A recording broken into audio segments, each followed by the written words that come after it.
अस्सलामुअलैकुम my dear students, how are you? I hope सब खैरियत से होंगे। Students, today we learn chapter number 22, page number 40। Students, you know him na? Who was he? Yes, he was Sheikh Chilli. Students, he was a very lazy person. You must have understood. So pay attention. Page number 40. Students, इससे पहले मैं आपको Sheikh chilli से मुताल्लिक कुछ मालूमात फ़राहम करना चाहती हूँ। ध्यान दीजिए बच्चों। शेख चिल्ली एक गरीब कबीले से ताल्लुक़ रखते थे। ये शेख मुसलमान फैमिली से ताल्लुक़ रखते थे। उनके वालिद का बचपन में ही इंतकाल हो गया था, इसलिए उनकी माँ ने पाल पोस कर बड़ा किया। और शेख चिल्ली बहुत ही काहिल और सुस्त थे, लेज़ी थे, जो कि बैठे बैठे ही ख्वाब देखा करते थे और अपने सारे कामों को भूल जाते थे, जिसकी वजह से उनकी माँ उनसे बहुत ज़्यादा बेजार हो गई थी। तो इस तरह से उनकी माँ ने एक फ़ैसला लिया और एक मदरसे में उनका दाखिला करवा दिया। एक दिन वहाँ पर उस्ताद उर्दू से मुताल्लिक ग्रामर पढ़ा रहे थे। जी हाँ, ग्रामर। अब उसमें कुछ सेंटेंस, कुछ जुमले उस्ताद बच्चों को समझा रहे थे। अब वो जुमले कौन से हैं देखो, कि अगर लड़की है तो जा रही है, खा रही है, आ रही है ना। और अगर लड़का है तो जा रहा है, खा रहा है, आ रहा है। इस तरह से वो उस्ताद सब बच्चों को समझा रहे थे। अब उसी दौरान क्या होता है, उसी दौरान जमात की एक बच्ची कुएं में गिर जाती है। वहाँ से आते हुए वो बच्ची कुएं में गिर जाती है। तो जैसे ही शेख चिल्ली की नज़र वो कुएं पर पड़ती है तो वो दौड़ते हुए कुएं के पास पहुँचते हैं और देखते हैं कि बच्ची कुएं के अंदर गिरी है और चिल्ला रही है। तो अब वो दौड़ते हुए जमात में अपने दोस्तों और उस्ताद के पास जाते हैं और कहते हैं कि लड़की कुएं में गिर गई है और वो चिल्ली रही है ना। क्या कहा उन्होंने? लड़की कुएं में गिर गई है और वो चिल्ली रही है। सब उन्हें हैरत से देखने लगे कि ये क्या बोल रहे हैं, लेकिन बार बार शेख चिल्ली यही बात दोहराते रहे कि वो चिल्ली रही है, लड़की कुएं में गिर गई है। सब ने उन्हें लाख समझाया मगर वो नहीं समझे। इससे हमें ये पता चलता है कि जो उस्ताद ने पढ़ाया वो बात उन्हें बिल्कुल भी नहीं समझ आई।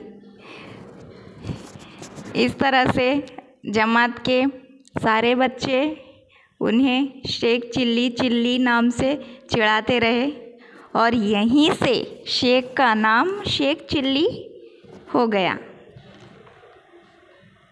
सो students, pay attention. Page number 40, सबक नंबर 22, शेख चिल्ली। शेख चिल्ली। शेख चिल्ली एक काहिल और कामचोर था। शेख चिल्ली एक काहिल और कामचोर शख्स था। काहिल, लेज़ी, वो बहुत ज़्यादा लेज़ी था। वो बस बैठे बैठे दौलत कमाने के ख्वाब देखता रहता। अब वो बैठे बैठे दौलत कमाने के ख्वाब देखता रहता और अपने बाकी के सारे काम भूल जाता। गर्मी के दिन थे, समर सीज़न शुरू था, दोपहर का वक्त था।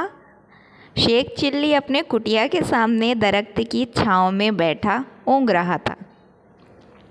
कुटिया, व्हाट इज़ मीनिंग ऑफ कुटिया? कुटिया, हट। कुटिया मीनिंग हट। शेख चिल्ली अपनी कुटिया के सामने दरख्त की छाँव में, उसकी कुटिया के सामने हट के सामने एक दरख्त था जिसकी छाँव में शेख चिल्ली बैठा ऊँघ रहा था। अब जब वो दरख्त के नीचे बैठा हुआ था तो वहाँ पर ऊँघ रहा था। अब ऊँघते ऊँघते क्या हुआ देखो कि उसका एक दोस्त वहाँ आया। उसने शेख चिल्ली को अंडों से भरी एक टोकरी तोहफे में दी।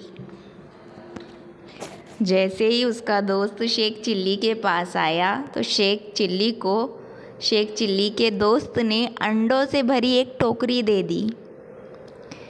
अंडों की टोकरी देखकर शेख चिल्ली बहुत खुश हुआ। दोस्त कुछ देर बैठा, उससे बातें करता रहा और फिर चला गया। फिर अब देखो दोस्त के जाने के बाद क्या होता है। आगे देखो स्टूडेंट्स, उसके जाने के बाद शेख चिल्ली अपने ख्वाबों की दुनिया में खो गया। जैसे ही उसका दोस्त अंडे की टोकरी देकर गया तो शेख चिल्ली अपने ख्वाबों की दुनिया में खो गया।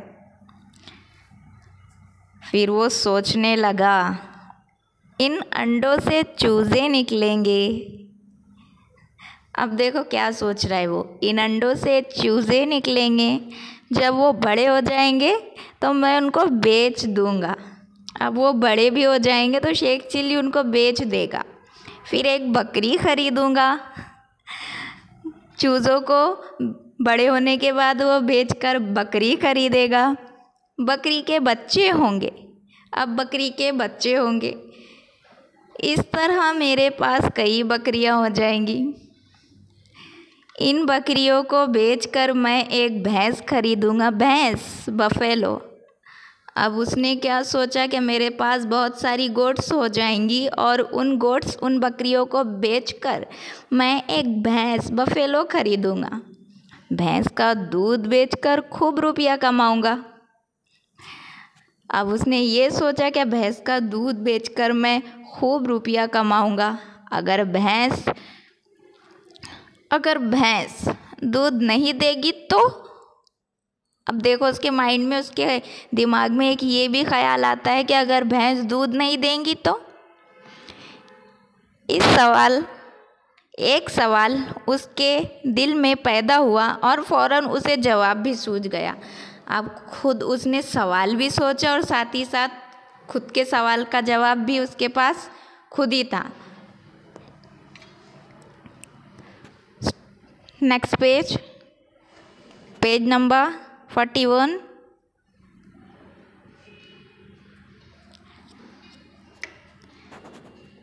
तो क्या, अब उसने सोचा तो क्या, अगर भैंस दूध नहीं देंगी तो क्या होता है अगर भैंस दूध नहीं देंगी तो। फिर मैं उसे डंडे से पीट कर रख दूंगा। अब देखो स्टूडेंट्स क्या कहा, क्या अगर भैंस दूध नहीं देंगी तो मैं उसे डंडे से पीट कर रख दूंगा। इस ख्याल के आते ही उसने करीब रखा हुआ डंडा ज़ोर से घुमाया। अब जैसे ही उसके दिमाग में ये ख्याल आया कि अगर भैंस दूध नहीं देंगी तो मैं उसे डंडे से पीट दूंगा। अब ये बोलते हुए उसके पास एक डंडा रखा हुआ था, a large stick, large stick. तो उस डंडे को उसने ये सोचते हुए घुमाया कि भैंस अगर दूध नहीं देंगी तो मैं उसे पीट कर रख दूंगा। तो जैसे ही उसने डंडा ज़ोर से घुमाया, डंडा सीधे अंडों की टोकरी पर पड़ा। ओह नो, क्या हुआ, डंडा सीधे अंडों की टोकरी पर पड़ा। बहुत सारे अंडे टूट गए, साथ ही साथ उसका ख्वाब भी टूट गया। शेख चिल्ली टूटे हुए अंडों को देखकर अपनी बेवकूफ़ी पर बहुत पछताया, लेकिन अब पछताने से क्या होता। Oh no students, what happen. अब शेख चिल्ली पछता रहा था तो पछताने से उसे कुछ हासिल होगा नहीं होगा, है ना। So students, now decide you कि आपको किस तरह बनना है। अपने ड्रीम्स, अपने ख्वाबों को पूरा करने के लिए मेहनत करना है, या फिर शेख चिल्ली की तरह बैठे बैठे ही ख्वाब देखना है। माशाल्लाह, you are very intelligent and you must have understood. So pay attention on your study and do your work properly. Students, homework में आपके लिए ये चैप्टर को प्रॉपरली पढ़ना है और साथ पढ़ते पढ़ते इसके मुश्किल अल्फाजों को, हार्ड वर्ड्स को ढूंढकर कॉपी करना है और उसके मीनिंग लिखना है। इंशाल्लाह आपसे फिर मुलाकात होगी। पढ़ाई पर ध्यान दीजिए और दुआओं की दरख्वास्त है, जब आप लोग इंशाल्लाह क्लास में आओगे तो हम डिस्कस करेंगे, ओके। लेकिन घर पर बैठे बैठे भी आपको अपनी स्टडी पर ध्यान देना है, उर्दू का वर्क कंप्लीट रखना है। हम कभी भी आपको यहाँ बुला सकते हैं आपकी बुक चेक करवाने के लिए, okay. So complete your work properly और पढ़ाई पर ध्यान दीजिए। अस्सलामु अलैकुम व रहमतुल्लाहि व बरकातुहू।